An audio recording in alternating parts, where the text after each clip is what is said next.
Good evening, dear friends. You are all welcome. And welcome to you too, dear Ümit. Thank you. Greetings to you all. Yes, we are at our 53rd video in the Divine Order and the Universe Reading and Commentary series.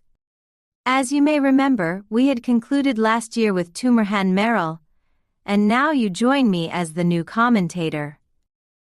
We will continue reading passages about this metaphor of the cone of light. Would you like to make a summary of the passages we had read about this metaphor first? Gladly. The passages we read about this cone of light explain all mechanisms of the development of matter and evolution of spirits in the matter universe. And actually, we had read in the earlier pages of the book some introductory symbols or metaphors preparing us for these passages on the cone of light. One of them is about a projector, if you remember. When a different colored glass is used, the projector light got to change.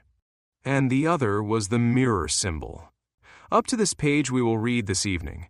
The book already discussed the stages like the initial hydrogen realm, the constitution of atom, and building of the being that contributed to the development of the beings. However, for providing us with much more different intuitions about this influence mechanism that flows down from the unitary, the book gives us this example of cone of light. Here, one of the points we need to know is that the sub-hydrogen stage where the initial motions begin is mechanical. I mean, spirits didn't enter the matter universe from its middle point. No, they were included in the bottom part of the cone of light, as novices to the substance of the matter universe. After that dark milieu, with the emergence of the initial atom, spirits became experienced by grasping the inner workings of atoms and particles. And after building the beings, and after many incarnations of the beings in bodies they built in the hydrogen realm, the applications of spirits brought us human beings this point here and now, where the base of the cone got very near to its tip. Yes, I can summarize previous passages on the cone of light like this. Before we continue reading the book, there is a question from a dear friend. When the other universes are mentioned in this book, should we think the spiritual or subtle realm that is outside of the universe, outside of matter? Would you like to reply this? Of course. All those descriptions and terms such as subtle, crude, complex, simple are all about the states of matter, or subtle realm, semi-subtle realm. All those states and concepts belong to the matter universe. These express various levels of development of matter. As to the spirits that are described as supra-universe truths, we cannot express or define or describe spirits by the words and terms belonging to our matter universe. I'd like to suggest our dear friend that studying the mirror symbol given in this book may be beneficial, because with this example, we find a good explanation of the applications done by the spirit in the matter universe through indirect influence exchange. Let me underline again. Subtle, semi-subtle, crude, plans, realms, hydrogen realm, plan of duty, unitary. All of these are expressions of states that exist in our matter universe. Such questions are understandable if coming from new watchers. Before the disclosure of the Divine Order and the universe in 2013, our general idea about the spiritual realm was like a realm that we will go after death and continue to exist within a subtle matter. Then, we read the book and learnt that even the spatium is within the matter universe, not outside. In short, we don't now have a concept like a spiritual realm, because spirits are described as supra-universe truths. Here, let me read this sentence from that passage. The source of this light is not the original principle itself, just the necessities pertaining to your universe. And as you nicely summarized, from the moment the first influence arriving to the uppermost point of the unitary. In this eternal journey, each and every stage is gradual, especially the initial stages are almost eternally long. Of course, in our linear thinking of time, we tend to consider those stages as processes that start and end in a calendrical way. When we begin to read the passages on time, we will see the need to change our linear thinking. I'd like to add something about the other universes part of the question. The universe we now exist in is the matter universe, and this matter universe is not the only universe the spirits evolve in. This book states that evolution is infinite. All right, let's start reading the next passage. From the Plan of Duty onwards, the distance to be traversed by those beings who started to climb from the base to the tip of the cone of light, with an increasing abundance of possibilities of power, is still very long. For, although relative to the distance from the base to the tip of the cone of light that descended to the primary matter at the initial stage, its distance from the Plan of Duty to the top has been considerably shortened, there is still an almost infinitely long distance between its base in the initial stages of the Plan of Duty and its tip. However, the base of the cone of light, which is thoroughly illuminated at the Plan of Duty, will increase its illumination quite swiftly, and its speed of rising to the top will accelerate in a degree beyond comparison to the previous ones. This stage is a true stage of evolution. As we said, as the illuminated zones of the cone of light which increases from this stage onwards rise towards the top, they will give speed to the adaptation of the necessities belonging to the universe with the behaviors and comprehension of the spirits, and as it gets closer to the top, the field of unity will widen accordingly. As the fields of unity of the spirit's comprehensions with the necessities advance by getting wider and wider, the base of the cone of light reaches such a point that there, the whole of the necessities and all the spirit's behaviors and comprehension related to this universe enters a state of complete unity, and the base of the cone, reaching the top, completes its journey at that singular illuminated point. This singular illuminated point, where all behaviors, comprehensions, possibilities, influences, in short, necessities unify, is the unity of comprehension which we call the unitary. This is the whole universe. It has only a singular magnetic field, which is the singular magnetic field of universe. At this point, there is no separation. Everything is unified there. There, a singular comprehension, a singular behavior, a singular necessity, in short, a singular universe is the key point, and this point expresses the realization of evolution in the universe. Indeed, in this cone of light symbol or the projector symbol given in this book, we see that in the initial stages, up to a point, we beings are not so much comprehending. Even now, in our current point in our development as humanity, we don't have complete comprehension. This book states that we are semi-comprehending, at best, or we can say that we are not in a state of taking steps toward our intended destination in our evolutionary journey in this universe. By knowing and seeing the whole chain of causes and effects of our actions, by always doing things correctly and without mistakes. We are not in that stage for now. Because of this, various automatisms prevail over us. Humanity cannot properly progress toward the target by its current level of comprehension, so these automatisms are efforts of the beings in duty to make human beings walk the path, be it by attractive toys or by some scary, troubling events. In this passage, we see the base of the cone of light reach the Plan of Duty, and there, necessities and comprehensions gradually begin to unify, but this is still a very long stage until the complete unity is reached. In this way, realities transform into truths. As you know, we human beings don't live truth of things in the world, but only live in realities. Right now, among none of us there can be a total agreement because truths are reflected in realities of each one of us in accordance with our current level of comprehension and individual gains in life. Nevertheless, starting from the Plan of Duty, as the necessities and comprehension unify, realities lose their subjective nature and widen to become truths. And because of this, the process accelerates and the time comprehension changes. Soon, we will read about this. And as the field of unity widens, beings will be included in different organizations, different cadres. For example, while assuming duties as the guardian being of a living person, in the ever higher levels of the Plan of Duty, beings will be members of plans that governs, let's say, a planet, a solar system, or one or a few galaxies. And the most outstanding point for me in this passage is the new descriptions given for the unitary. We can glean some intuitions from this knowledge on the unitary. We read that the magnetic field is singular at the unitary. My mind finds this hard to understand. Yes, we had read on the pages about the constitutions of the initial atom that an influence arrives in the midst of those disarrayed milieu. And that influence gathers some matter particles, and as this influence was going out of this gathering, as a little bit modified or altered, the magnetic field we know emerges, and as the process of all other atoms continue, and as the elements occur, this magnetic fields of individual atoms never merge with each other, but bring out a synthesis of magnetic fields of a given element or object. For example, each of us is a magnetic fields synthesis. And, in the Plan of Duty, we understand that there are beings that gathered around certain comprehensions oriented towards the same necessity. There is another synthesis here, and this becoming together and becoming unified reaches such a point that the magnetic field becomes singular. There is no difference among the comprehensions. I think we can only gain some intuitions about this. Imagine that unity as a single body, for example.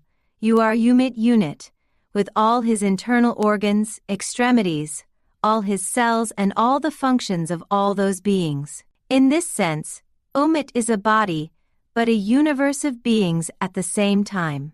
We even cannot intuit this fact about our bodies, let alone that unified state of the comprehensions after evolving enough to complete the matter universe. We are merely trying to grasp an intuition about this. I'd like to underline those phrases in this passage about the acceleration of the progress after the beings reach the initial steps of the Plan of Duty, and it's becoming much more swift between the Plan of Duty and the unitary.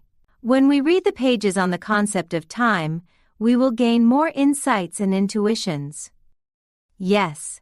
The distance between the dark zone, the cone of light illuminated first, and the unitary is incredibly long.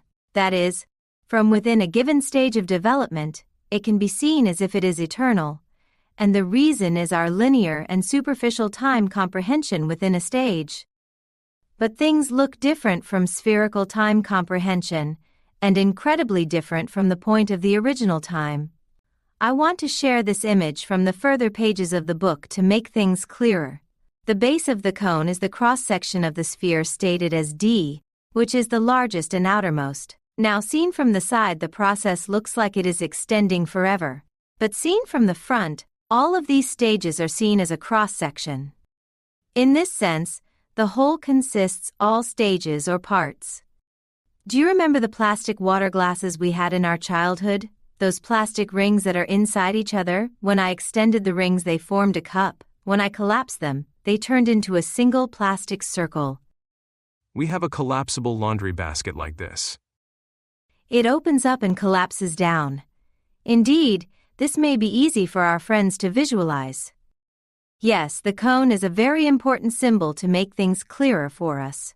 In all ancient teachings, evolution is described as a spiral, because each reality consists a cycle within. Yet when a person completes the whole process, it may look like turning back to the starting point. Actually, that person had passed to a higher level in the spiral.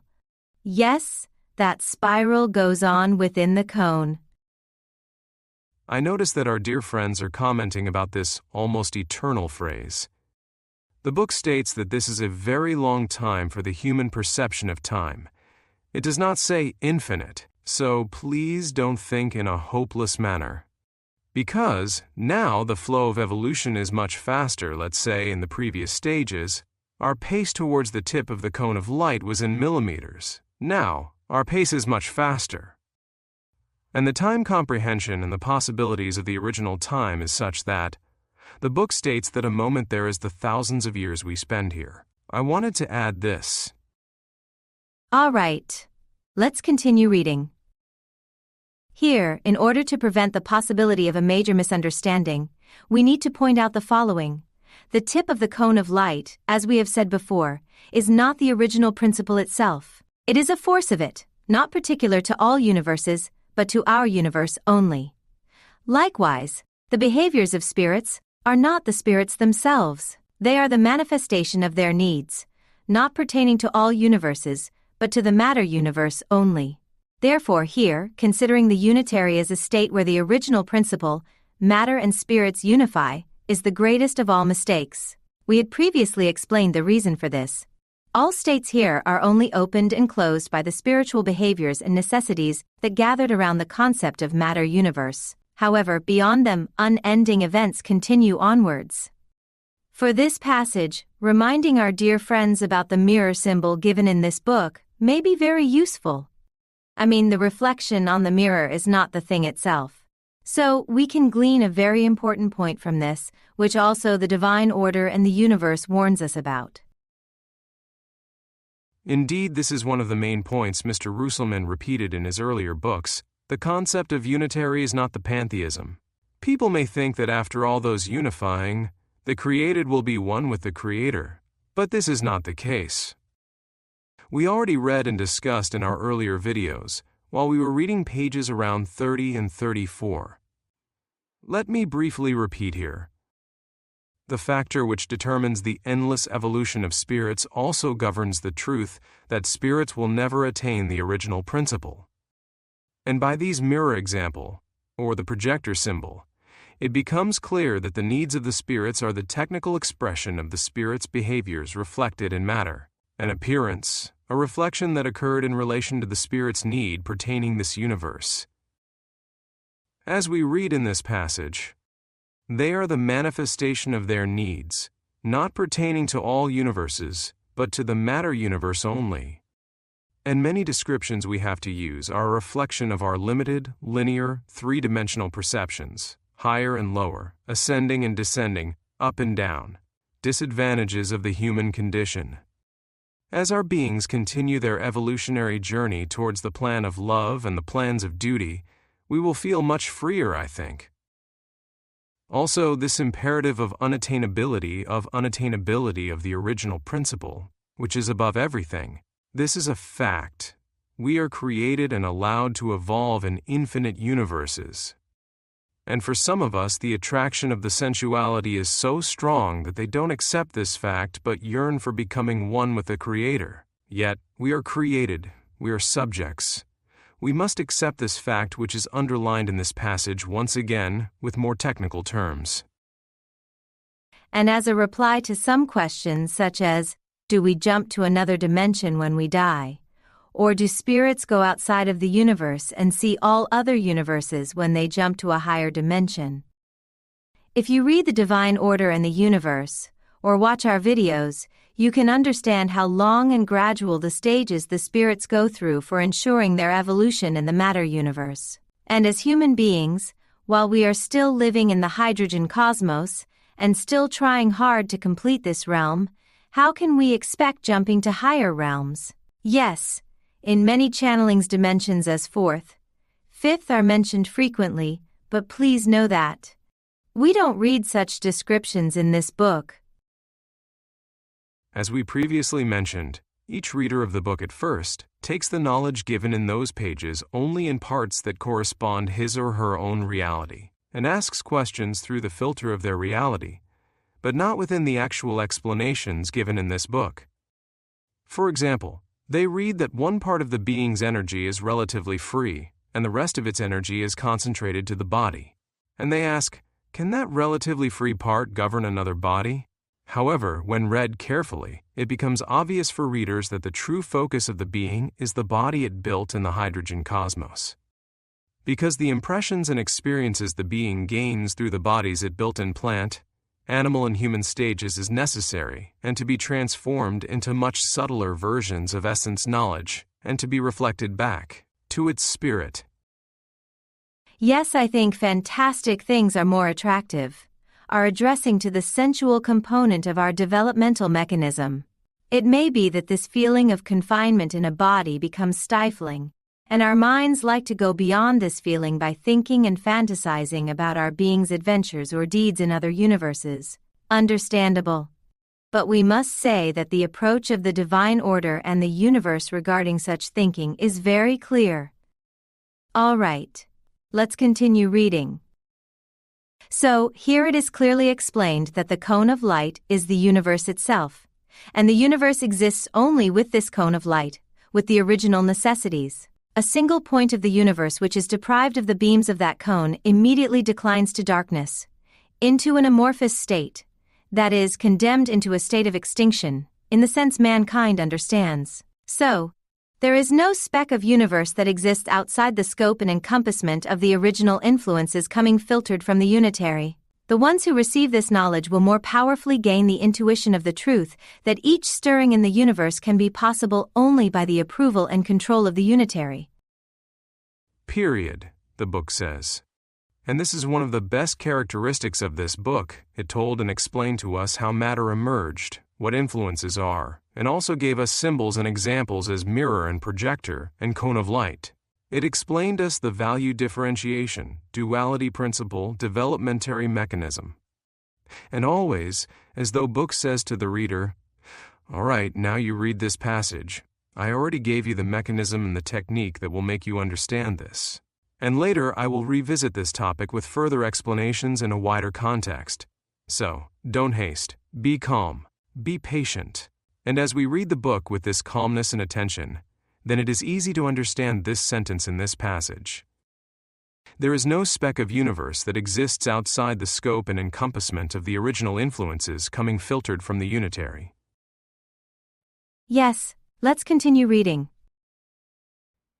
After talking about how the universe develops, as it is subject to the original cone of force light, within general and symbolic outlines, it is necessary to explain the evolution of an individual in a wider context. Starting from the beginning of humanity, humanity is an intermediary plan, which allows subjective and semi-comprehending preparations between the more or less passive developmental stages that have been passed and forthcoming active and true evolutionary plans. And its significance in regard to this preparatory state is very great. Subsequent to humanity, the next is the stage of duty. Since comprehension in mankind is not yet illuminated with the knowledge of duty, active adaptations pertaining to the plan of duty do not begin in human life. For, at the stage of humanity, none of the behaviors of spirits has yet been powerful enough to constitute a unity with any necessities at all. Mankind has not reached the state of ability to climb up the cone of light by its own power, unlike in the higher plan. Nevertheless, mankind has now reached the threshold of the stage of duty, where the comprehending elevations start, and has started direct preparations for that stage. Therefore, it is time to elaborate here on the necessary problems pertaining to the development of mankind. Yes, this is a clear definition of our current state as humanity. I mean, where we are in relation to the plan of duty. In the further pages of the book, we will read about the need of knowing from where humankind came and to where humankind is going. Because of this, we must be informed about where we currently are at in this evolutionary journey. We read here, "For, at the stage of humanity, none of the behaviors of spirits has yet been powerful enough to constitute a unity with any necessities at all. So my comprehension will not unite with the given necessity. I am very far from such a point of development. This may begin to be possible for me, for my being, for my spirit only after reaching the initial steps of the plan of duty. Because becoming of that harmony, becoming of that necessity, becoming actualized, will begin to be possible for human beings only after we begin to do necessary exercises for the ever-deepening duties." For me, this phrase is most striking in this passage. Humanity is an intermediary plan, a preparatory plan. There were many stages the being passed through until the human stage. Atom emerged, elements emerged, from higher energy elements the being is built, the being built primitive plant cells, then plant bodies, then there was an intermediary milieu, the being prepared for the next stage, that is animal, and then, first animal cells and animals, again, another intermediary milieu, the being prepared for the next stage, that is human, and only by getting experiences first in human body cell, then cell groups, then organs and organ systems, then as brain cells, up until to become experienced and developed enough to govern a human body. And now, before passing to the next stage, that is, the plan of duty, there is another intermediary milieu the being has to prepare for the next stage, and this is called the plan of love. The important point here is, human stage is the last stage before passing to the plan of duty. Therefore, how we live our life, the level of our comprehension and consequently, the capacity of our conscience becomes utmost important, as we are advancing towards the end of this world cycle, and getting prepared to pass into that semi-subtle realm, that is, to the plan of love. And in our current situation or location in between stages, we can only gain intuitions and abstract insights about the super-universe, the unity in the universe, the unification of comprehensions in the unitary, the states of the spirits in relation to other universes, etc. However, the most concrete thing we can deduct from this knowledge in this book is to complete this stage we are currently in. No matter how hard we try to understand the rest, they still remain elusive for our minds. Because of this, I'd like to suggest our dear friends to lend an ear to the passages the book emphasizes the stages of humanity, because, as we read here, mankind has not reached the state of ability to climb up the cone of light by its own power. And because we humans are usually in automatic, more or less comprehending, and semi-comprehending states, as the family of humanity, we don't display comprehending states. What we display looks like an immense chaos, yet within chaos, there is a magnificent order because billions of human beings are trying to complete their various realities, various stages in order to prepare for passing into the plan of love, and this preparation is accelerating. That is the reason why the pressure of life events is increasing. In this sense, the current situation of humankind is not insignificant. And we read here, active adaptations pertaining to the plan of duty do not begin in human life. But we also read, nevertheless, mankind has now reached the threshold of the stage of duty where the comprehending elevations start, and has started direct preparations for that stage. Therefore, maybe we don't do duty yet, but we are in the preparatory processes towards becoming involved in doing duty. This is why we are going out of our comfort zones and trying to do our best for the greater good. We are widening our understanding of the world by seeing that we humans are at different levels, at different realities. Yes, the majority of the world population may look like they are still at the survival processes, and their sensuality, their earthly cravings are still weighing more in their duality unit. The number of human beings that became more aware, more conscious about their actions, so these can be in service to the whole may be smaller, but again, the examples of all those trailblazers, pioneers, great initiates, spiritual masters and prophets are so strong that the force of their wisdom keeps on calling many of us to be aligned with our own being. Yes, next passage is very short, let me read it. Later, as we will explain while elaborating on the topic of time and space, the life of mankind, despite innumerable embodiments, should be considered a single life from beginning to end. In this duration there will be a great number of individual developmental stages of man. Boundaries of each stage are limited with certain realities. Therefore, in the life of each man, there are separate realities particular to himself, his own stages.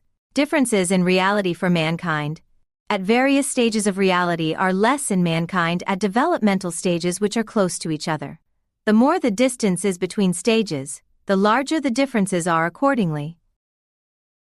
Soon, when we will be reading the passages on time, this sentence, the life of mankind should be considered a single life from beginning to end, will become clearer. We will see figures to make our understanding much easier. We already peeked at 2 of these figures you shared this evening.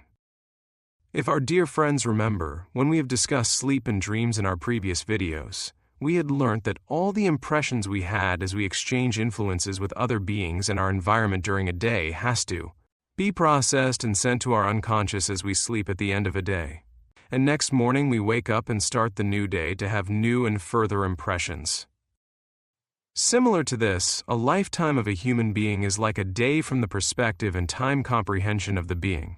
Soon we will read more about this as we read passages on spatium and the multitude of lifetimes. Again, an interesting description regarding realities. Differences in reality for mankind, at various stages of reality, are less in mankind at developmental stages which are close to each other.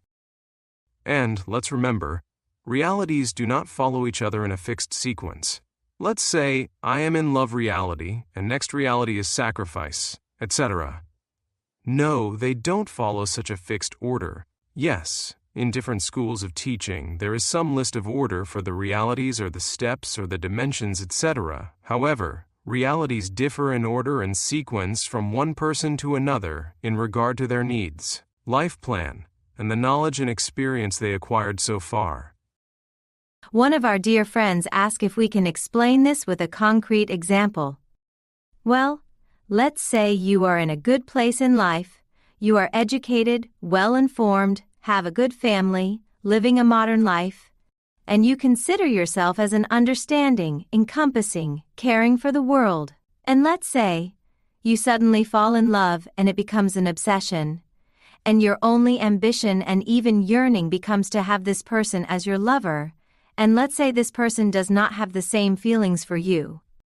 That modern person you think you were may easily turn into a ruthless stalker, abuser, and even a murderer. We read and hear such news all the time. So, what happened? Reality is not the neighborhood we live in, not the amount of our paycheck or the schools we are graduated from, lifestyle, etc. There are deeper indicators of our reality. If we have not mastered our instincts, compulsions, or urges, then, as in this example, we may suddenly become a person that is enthralled to such unrecognized parts of our true reality. Years ago, in the alley in front of the building our society center is located, there were homeless people.